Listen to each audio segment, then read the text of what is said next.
The airport was full of noise, movement, and the usual hurry of people trying to reach their flights. Children held on to their parents, workers rushed with coffee in hand, and announcements echoed from every corner. In the middle of this crowd moved a young girl named Myra. She was 12, small for her age, and carried a light blue backpack with tiny stars printed on it. Her father, Ray, walked beside her. He was calm and steady, moving with the quiet confidence of someone who had been through far more stressful things in life.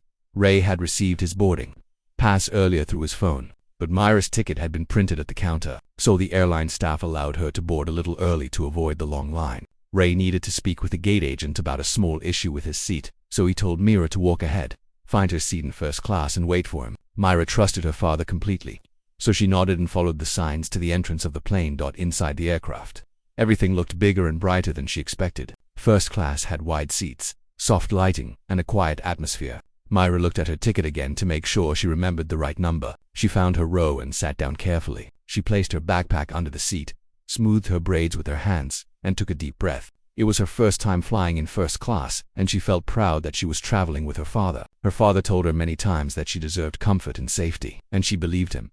A flight attendant named Carla walked down the aisle, checking bags and helping passengers settle in. Carla noticed Myra immediately. The girl was alone, sitting upright, looking around with wide eyes filled with wonder. Carla stopped at her row and asked for her ticket. Myra handed it to her with both hands, trying to be polite.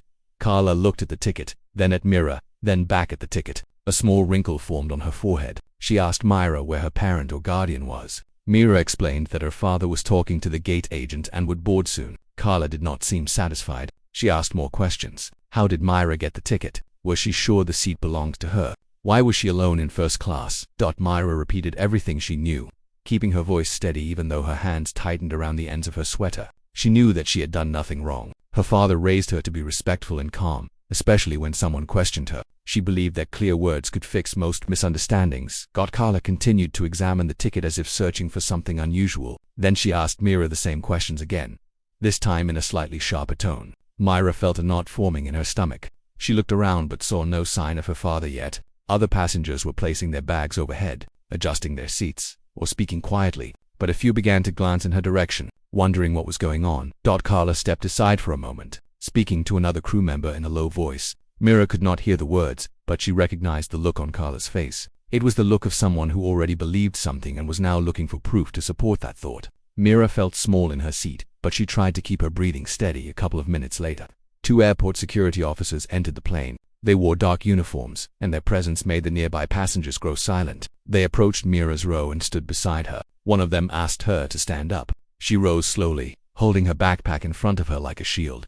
The officer asked her the same questions Carla had asked. Why was she in first class? Where was her parent? How did she get the ticket? Myra repeated her answers again. She told them her father was boarding soon and the seat was his. She showed them her ticket once more. The officer studied it but still looked unsure. One of the passengers sitting nearby spoke up and asked the officers if something was wrong. They told him that they were checking something. The passenger watched as Myra shifted her weight nervously. Her small shoulders looked tense, and her fingers pressed into the straps of her backpack. The officer asked her if she knew her father's full name. Myra answered without hesitation. The officer nodded but still did not seem convinced. He asked the flight attendant who had called them what made her think there was a problem. Carla said she only wanted to make sure every passenger was safe and in the correct place. Myra tried her best to stand still and calm, but inside her chest her heartbeat felt loud. She kept wishing for her father to appear, because she trusted him to fix things when everything felt confusing. She knew he would come, but the seconds she waited felt long and heavy. Then the cabin door opened once more.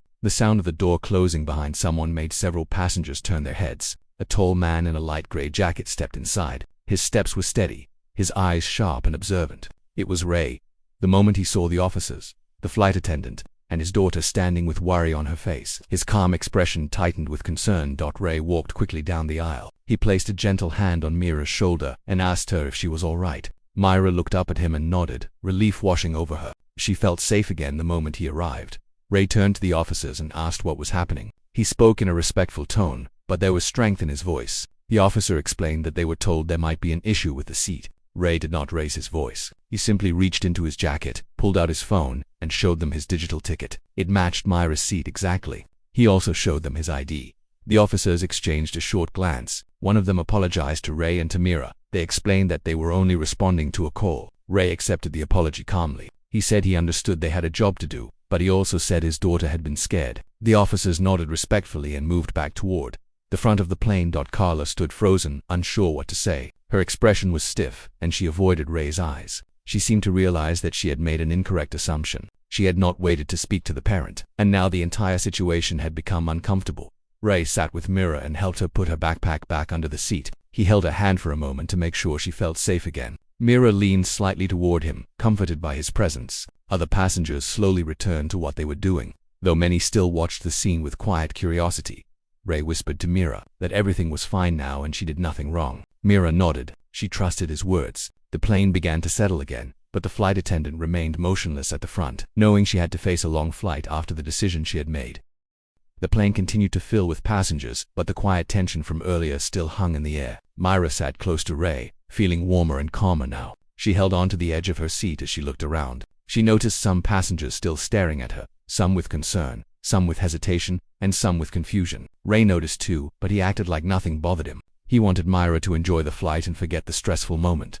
Ray leaned toward her and asked if she wanted some water before takeoff. She nodded. He pressed the call button. A different flight attendant named Sam arrived. He was gentle and polite. Ray asked for water for Myra. Sam smiled and said he would bring it right away. Mira watched him walk off and felt grateful that someone had spoken kindly to her. Carla stood near the front of the cabin pretending to organize papers, but she kept glancing toward Ray and Mira. She looked uneasy, as if replaying the earlier moment in her head. She expected Ray to complain or raise his voice, but he stayed quiet. The silence from him made her even more nervous. Sam returned with a small bottle of water. He crouched slightly so he was level with Myra and asked if she was all right. She nodded again. Ray thanked him. Sam moved on to help more passengers, giving Ray and Mira a little more privacy. The plane doors closed. The engines hummed softly. A voice came from the speakers telling passengers about safety instructions. Myra listened carefully. She had flown before, but never in this part of the plane. Ray showed her how to fasten her seatbelt properly. She watched him and copied his movements. During the safety demonstration, Ray noticed that Carla kept glancing at him. He knew she felt guilty. He also understood that mistakes could happen, but he wanted to know why she treated Myra the way she did. He planned to speak to her after Myra felt completely calm again, that as the plane started moving toward the runway. Myra looked out the window. She loved watching the world shrink when the plane lifted into the sky. The ground crew waved at the plane as it rolled forward. Myra pressed her forehead lightly against the cool glass. Ray placed a hand on her arm. He reminded her that takeoff might feel a little fast, but it was safe. She nodded again. She trusted him more than anything. The engines roared louder as the plane raced down the runway. Myra held Ray's hand tightly. The moment the wheels left the ground, her stomach fluttered, but she smiled. The clouds looked close enough to touch. The city below grew smaller until it looked like a tiny map. Once the plane leveled out and the seatbelt sign turned off, the cabin became peaceful again. Passengers relaxed, opened tablets, or leaned back to sleep. Myra felt calmer now. She opened her backpack and pulled out a small book that her father had given her. She liked reading during flights because it made time move faster. Ray checked the time on his watch. Then he looked toward the front where Carla stood, adjusting a tray. He could see the nervousness in her posture. He waited until Mira was focused on her book before speaking to her gently. He told her he would be back in a moment. Mira nodded, still absorbed in the story she was reading. Ray stood and walked down the aisle. Passengers watched him quietly, remembering the earlier moment. Carla noticed him approaching. She straightened at once, trying to look professional. Her eyes darted around for something to do, but there was nothing within reach that could distract her. Ray stopped a respectful distance away. He spoke in a calm voice. He told her he did not want to argue or create a scene. He only wanted to understand why she thought his daughter should not be in her seat. His voice was steady, not harsh, but firm enough that Carla could not ignore the question. Carla swallowed. She looked at the floor for a moment, then back at Ray. She tried to speak, but the words came out slow and uncertain. She said she acted too quickly. She said she had made an assumption she should not have made. She admitted that she should have waited to speak to him before calling security. Ray listened quietly. He did not interrupt. Carla continued speaking, her voice growing more tense. She said she truly believed she was doing her job, but now she realized she had let her personal expectations affect her actions. She said she was sorry for the trouble she caused Myra. Ray let the silence settle for a moment. Then he spoke. He said he appreciated the apology. He said everyone makes mistakes, but he also said that his daughter had been frightened and confused. He told her gently that next time she should take a moment before assuming something about a child who is sitting quietly and following instructions. Carla nodded quickly. She promised she would handle things differently in the future. Ray accepted her apology, but he did not smile. He wanted her to understand the seriousness of the moment, but he also did not want her to feel attacked. He believed in correction, not punishment. When Ray returned to his seat, Mira looked up from a book and asked if everything was all right. Ray smiled and told her everything was fine. He sat down and leaned back comfortably. Myra relaxed and went back to reading. The flight attendants began to serve snacks. Sam brought a small tray to Ray and Mira. He treated them with kindness and respect. Myra enjoyed the warm rolls and juice. She felt safe again, and the earlier fear had almost faded. A man sitting across the aisle leaned toward Ray. He said he admired how calmly Ray handled the earlier situation. He said many people would have reacted loudly. Ray thanked him and said he wanted to set an example for his daughter. The man smiled and returned to his seat.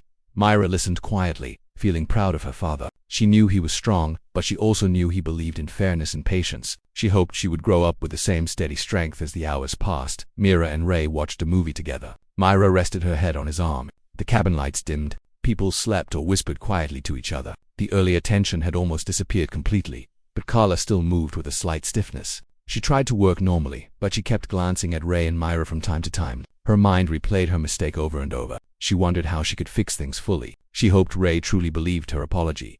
Near the end of the flight, the plane entered a patch of light turbulence. Mira held the armrest but looked at Ray for reassurance. He told her it was normal and nothing to worry about. He explained that the plane was only moving through a bumpy layer of air.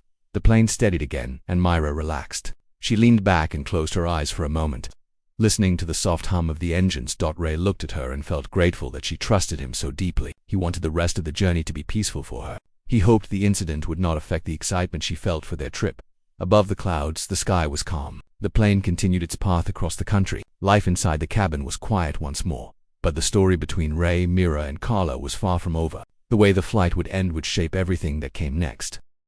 The long flight continued smoothly above the clouds. Mira felt rested after a short nap. She blinked slowly as she woke and looked at Ray, who was reading a small travel guide. He smiled when he saw her open her eyes. He asked her if she slept well. She nodded and stretched her arms. Ray asked if she wanted something to eat. Mira looked at the menu card and pointed at a fruit bowl. Ray pressed the call button. Sam arrived and took their order with the same gentle tone he had used earlier. Myra liked him. He made her feel safe. Carla stayed farther away. She avoided their row unless she had to pass by. Every time she walked near, she slowed down for a moment, as if trying to gather courage to speak to them again. But she always walked away before saying anything.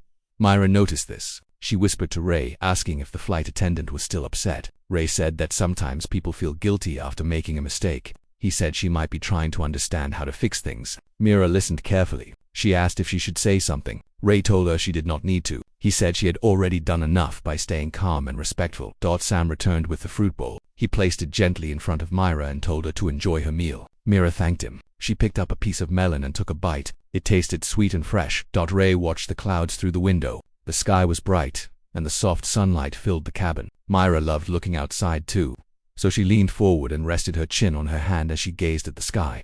Some passengers were still sleeping. Some were watching movies. Others whispered softly. The earlier tension had faded for most people. Only a few remembered the moment when the officers came to the plane.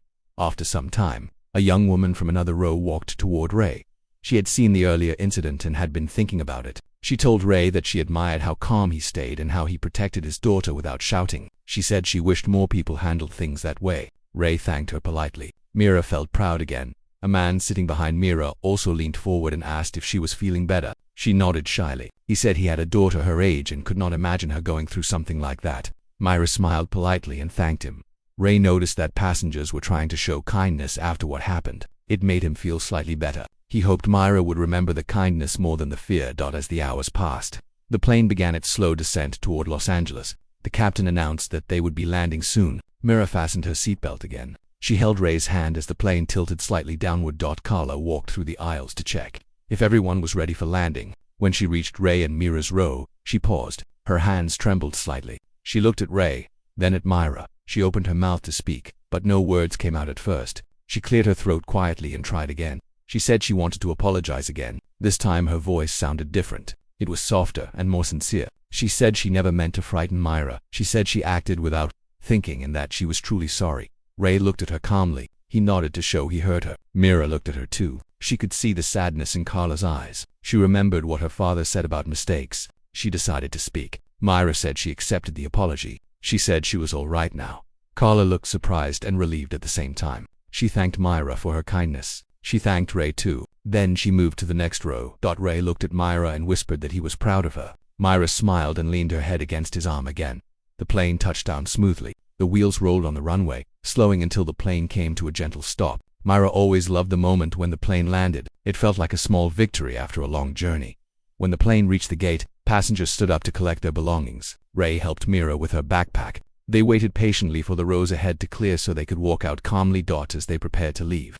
Sam came to say goodbye. He bent down a little and told Myra to have a wonderful trip. He also thanked Ray for being patient during the earlier moment. Ray thanked him for his kindness. Sam gave Myra a small pair of plastic wings that the airline sometimes gave to young travelers. She looked at the wings with bright eyes. She pinned them to her sweater proudly. Carla stood near the exit door, greeting passengers as they left. When Ray and Myra reached her, she looked nervous again. She wished she could take back the fear she caused. She thanked them again for their patience and wished them a safe journey. Ray nodded politely. Myra gave a small polite smile. When they stepped out into the airport hallway, Myra felt a rush of excitement. The airport was big and bright. People moved in all directions.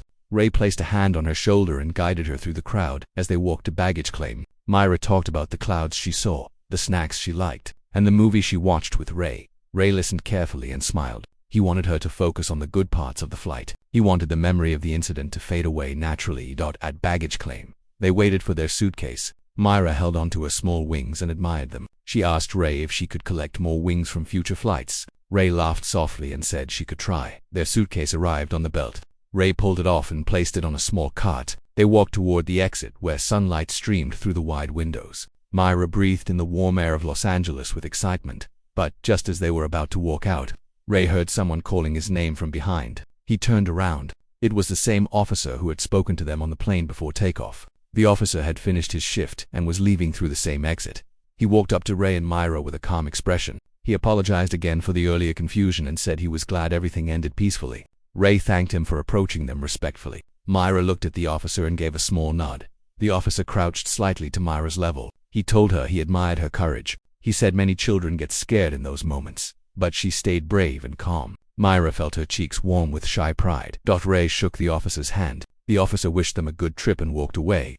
Ray looked at Myra and told her that even though the flight had a difficult start, it had also shown how people could learn and choose kindness. Myra held his hand, thinking about everything. They walked out into the bright, warm day, ready to begin the rest of their journey. Ray and Myra stepped out of the airport and felt the warm city air around them. Cars moved in long lines, travelers hurried with their luggage, and taxi drivers waved signs to catch attention. Myra held Ray's hand tightly as they walked toward the waiting area. Ray ordered a ride, and soon a quiet car pulled up in front of them. The driver greeted them kindly and helped place their suitcase in the trunk. Myra sat by the window. She always loved seeing new places. As the car moved through the wide streets of Los Angeles, Myra pressed her face near the glass to look at tall buildings, colorful signs, and palm trees swaying gently in the soft wind. Ray watched her with a warm smile. Seeing Myra excited made him happy. He wanted her trip to be filled with joy and peaceful memories. The driver spoke to Ray politely about places to visit and the best spots for sightseeing.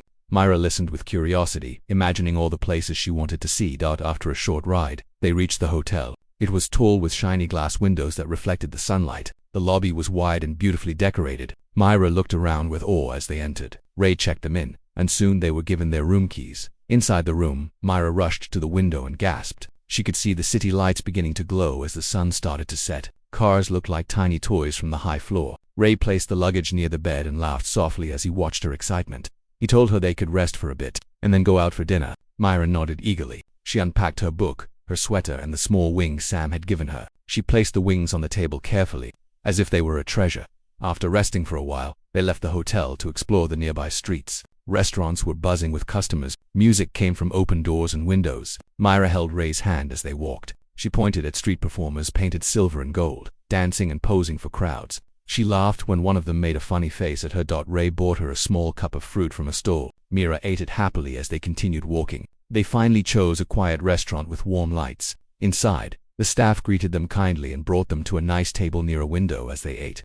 Ray talked about the plans for the next day. He said they would visit a museum and then go to the beach. Myra's eyes sparkled with excitement. She could already imagine the waves touching her feet. But even with all the excitement, the memory of the incident on the plane still came back to her mind from time to time. She looked at Ray and asked him a question she had been holding inside. She asked why the flight attendant thought she did something wrong. Her voice was soft, but the question was heavy. Ray looked at her for a moment before answering. He said sometimes people make judgments too quickly. Sometimes they misunderstand the situation. He told her that she did nothing wrong and that the problem was not with her. He told her that her calm and respectful behavior was the real strength during that moment. Mira nodded slowly. She understood his words, but she still felt a small shadow in her heart. Ray sensed that. He leaned closer and told her that one wrong moment does not define who she is or how good she is. He reminded her of all the people who supported her on the plane. He reminded her of how brave she acted. Myra began to smile again. She took a deep breath and let the shadow fade.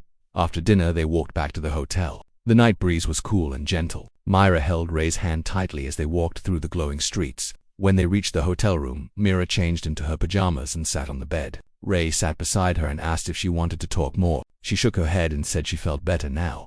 Ray tucked her into bed. She held her small wings in her hand and smiled. Ray kissed her forehead and turned off the lights, leaving a small lamp glowing softly by the side table. Myra closed her eyes and drifted into sleep with calm thoughts. Ray stayed awake for a while, sitting near the window and thinking. The incident on the plane bothered him more than he showed. He wanted to protect Mira from every unfair moment, but he also knew she had to learn to face the world with courage. He was proud of how strong she had been. He looked at the city lights, thinking about how many people make mistakes every day and how many learn from them. He hoped Carla truly understood her mistake and would be more careful in the future. He hoped no other child experienced the same fear Myra did. The next morning, the sunlight entered the room and woke Myra. She stretched her arms wide and smiled. Ray greeted her with a warm good morning. They got ready quickly and left for breakfast in the hotel dining area. Mira enjoyed the pancakes while Ray sipped his coffee. After breakfast, they left for the museum. The car ride was quiet and peaceful. The museum was huge and filled with interesting displays. Myra's favorite part was a large room with dinosaur skeletons. She walked slowly under the tall bones and whispered in awe. Ray took pictures of her with a gentle smile on his face later. They visited an art section where Mira tried to copy shapes she saw on display using a small notebook. Ray sat beside her and watched her draw with careful strokes. After spending hours in the museum, they went to the beach. The waves moved with soft rhythm, and the warm sand hugged their feet. Mira ran toward the water laughing. She let the waves come close to her toes and stepped back playfully. Ray sat on the sand watching her. Seeing her happy made him relax completely. For a long time, Myra played with the waves, collected small shells, and built a tiny sandhouse. Ray joined her and helped shape the walls. As the sun began to set, Mira and Ray sat together looking at the horizon. The sky turned orange and pink. Myra leaned her head on Ray's shoulder. She whispered that this was her favorite day. Ray hugged her gently. On their way back to the hotel, Myra suddenly asked a question. She asked if they needed to fly home with the same airline. Ray said yes, because their return tickets were already booked. Mira looked thoughtful for a moment. She did not look scared, but she seemed curious. Ray asked her if she was worried. Myra shook her head and said she was not afraid, only wondering. She said she believed the next flight would be better because people learn from mistakes. Ray felt proud of her answer. He saw how much she had grown in only one day. He knew the return flight might bring something important, something that would show how deeply the earlier moment affected the people involved. The trip continued peacefully, but something waited for them on the journey home. Something that would show Mira how apologies can turn into real change and how people can rise above their mistakes. The next morning, the sunlight came through the hotel window and touched Maya's face. She woke up slowly and looked around the quiet room. Her father David was sitting near the window with a cup of tea in his hand. He gave her a soft smile when he saw her open her eyes. She felt peaceful for the first time since the flight. She knew that whatever happened next, she had her father beside her. That thought alone gave her strength. David kept checking his phone. Messages were coming non-stop, but he ignored most of them. He only replied to the ones that were important. Maya understood that this day would be different. She could feel something important was about to happen. She slowly got out of bed and walked toward her father. He placed a warm hand on her shoulder and spoke gently, telling her they had meetings to attend. Maya nodded, trusting him without question. They left the hotel together, walking side by side. When they reached the car waiting outside, Maya noticed there were more security guards than yesterday. She asked her father why, and he told her they were just being careful. He wanted her to feel safe. Maya sat in the back seat and looked out the window while the car moved through the city. Everything looked normal from the outside, but she knew her life had changed. The first meeting was with airline officials. They reached a tall glass building where the airline headquarters was. As soon as they stepped in, the staff greeted David with sharp attention. Everyone knew who he was now, not because he wanted recognition, but because people respected the way he had handled the situation. He protected his daughter without raising his voice. He stood firm without causing fear. This earned him quiet admiration. When they entered the conference room, the atmosphere shifted. Several officials were already seated, and the moment Maya and her father walked in, everyone stood up. Maya felt shy and hid a little behind David. He gently placed his hand on her back and guided her forward. The officials apologized again, but this time it felt more sincere. They spoke to Maya directly. They told her they were sorry for how she had been treated on the flight. They said they should never have allowed fear or assumption to influence a decision. Maya listened quietly. She was not angry, but she wanted them to understand she had only been a child trying to sit in a seat that belonged to her. David did not try to interrupt. He let his daughter speak for herself. Maya explained how she felt confused and scared during the incident. She told them how she just wanted to rest and reach home with her father. The officials listened respectfully. Her soft voice carried more weight than anyone expected. It made them understand the impact of their actions. After the meeting, they left the building and returned to the car. Maya felt lighter. She had spoken honestly and with courage. David smiled proudly at her as they settled back into their seats. The next stop was the airport. David wanted Maya to face that place again, not with fear, but with confidence. When they arrived, Maya hesitated for a moment. The airport was busy with travelers moving in every direction. The sound of rolling suitcases echoed through the large hall. It reminded her of the moment everything had gone wrong. But her father placed a reassuring hand on her shoulder and told her she would not relive the same experience. They were there to close the chapter, not reopen the wound. Inside the airport, a group of flight staff stood waiting for them. The same manager who had spoken to them the night before greeted them with calm respect. She invited them to walk through the first-class section again, so Maya could see that it was simply a cabin like any other, and nothing about it could harm her or push her out. Maya took slow steps toward the gate. At first her heartbeat increased, but she continued walking, holding her father's hand. When they boarded the empty plane, it felt different from before. The silence inside the cabin was peaceful. She walked to the same seat she had occupied that day. She placed her hand on the armrest and sat down slowly. David watched her silently. He knew she needed this moment to prove something to herself. Maya closed her eyes, took a deep breath, and opened them again. She looked around the cabin and felt no fear. She felt safe. The flight attendants stood nearby, observing the moment. They wanted her to know she was welcome there. They wanted her to understand they respected her space and presence. Maya stood up and thanked them. The manager responded with a gentle smile that showed she truly meant her words. After leaving the plane, Maya seemed more relaxed. They walked through the airport without hurry. The same halls that felt frightening now felt ordinary again. They reached the exit, and Maya felt as though a weight had been lifted from her shoulders. David noticed this and felt grateful that his daughter had regained her confidence. In the afternoon, they returned to the hotel. There was still time before their evening plans, so David suggested they rest. Maya agreed. She lay on the sofa while her father read a newspaper nearby. She looked at him for a long moment and realized how lucky she was. He had protected her not with anger but with calm strength. He respected her feelings and made decisions that kept her safe without making her feel weak. Later in the day, they attended a community gathering. People had come together after hearing about the incident. They wanted to show support for Maya and her family. Maya felt shy at first, but many children came toward her, smiling kindly. They asked if she was okay. She answered with simple nods and small smiles. She realized people were not interested in what had happened but in how she was feeling now. David spoke to some parents while Maya played a board game with the children. He watched her laughing again. That sound was something he had missed. It meant she was healing. It meant she had moved past the fear. As the sun set, the gathering ended. Maya and David returned to the hotel, tired but peaceful. They prepared for bed, and Maya hugged her father longer than usual. She told him she felt safe again. David held her close, happy to hear those words. Before sleeping, Maya looked out the window one last time. The city lights glowed softly. She thought about the journey of the past 2 days. She had faced fear, confusion, and unfair behavior, but she had also seen strength, kindness, and respect. She had learned that one wrong moment does not define who she is. Her father had shown her that calm courage can change the direction of a situation. She lay down and closed her eyes, feeling proud of herself. The world outside was still busy, but inside the room everything was quiet and safe. Maya knew that this day would stay in her memory, not as a story of fear, but as a story of strength and support. David turned off the lights and whispered good night to her. Maya drifted into sleep with a peaceful heart. Their trip had started with trouble, but it was ending with healing and understanding, and that was more important than anything. If you want a new story, a new title, or an outline, just tell me.